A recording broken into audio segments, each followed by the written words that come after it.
So we're reading Matthew chapter 7 today, which means that if you've been following along since the very beginning, you're 1 week into your new spiritual practice of reading a chapter of the Bible every day.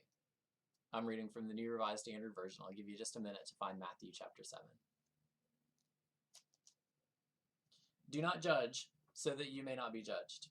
For with the judgment you make, you will be judged, and the measure you give will be the measure you get.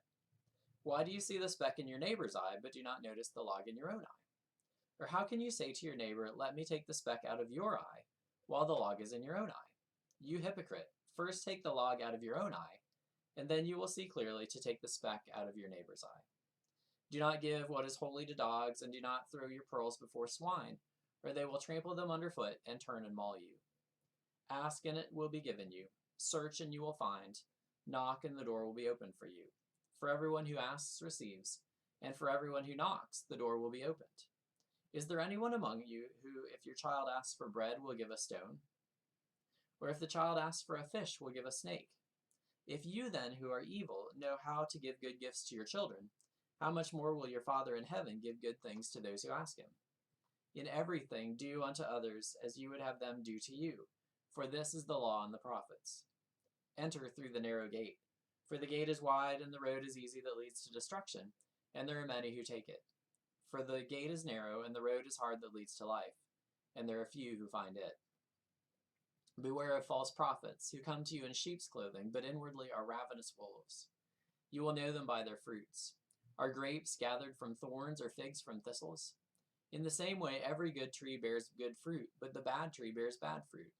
A good tree cannot bear bad fruit, nor can a bad tree bear good fruit. Every tree that does not bear good fruit is cut down and thrown into the fire. Thus you will know them by their fruits. Not everyone who says to me, Lord, Lord, will enter the kingdom of heaven, but only the one who does the will of my Father in heaven. On that day many will say to me, Lord, Lord, did we not prophesy in your name, and cast out demons in your name, and do many deeds of power in your name? Then I will declare to them, I never knew you. Go away from me, you evildoers. Everyone then who hears these words of mine and acts on them will be like a wise man who built his house on rock. The rains fell and the floods came and the winds blew and beat on that house, but it did not fall, because it had been founded on rock. And everyone who hears these words of mine and does not act on them will be like a foolish man who built his house on sand. The rain fell and the floods came and the wind blew and beat against that house, and it fell, and great was its fall. Now when Jesus had finished saying these things, the crowds were astounded at his teaching, for he taught them as one having authority, and not as their scribes.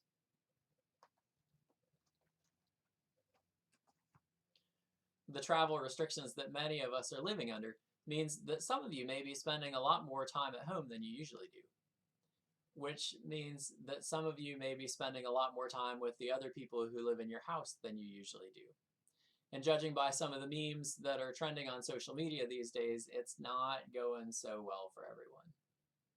Whether you fall into that category or not, being in closer proximity for longer periods of time than we're used to can put pressure on some of those relationships. Tempers flare. Small things that we wouldn't even notice at less stressful times can get under our skin. Small disagreements can grow into big conflicts over time, even if we really enjoy the people that we're sharing space with. When that starts happening, one helpful survival technique might be to take a look at Jesus' teachings about being judged and judging. Do not judge, he said, so that you may not be judged. Why do you see the speck in your neighbor's eye, but do not notice the log in your own eye? Having the humility to recognize that we're all imperfect keeps our relationships stronger, and it also helps keeps us right with God. But if you still find yourself picking at the people in your house out of frustration or out of boredom or out of anxiety or out of whatever else, you could use a little of that pent-up energy to inspect your own heart and your own actions. Are you walking along the narrow way that Jesus said leads to life? Are you doing your best to do God's will every day?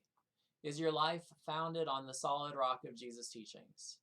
Shift your focus, in other words, from those things that you never noticed about the people that you live with that are starting to drive you crazy, and turn them to those things about your own life that you need to adjust in order to be right before God. It may help preserve your relationship with your housemates or those whom you're talking to more on the phone or on video chat, and it'll certainly help deepen your relationship with God.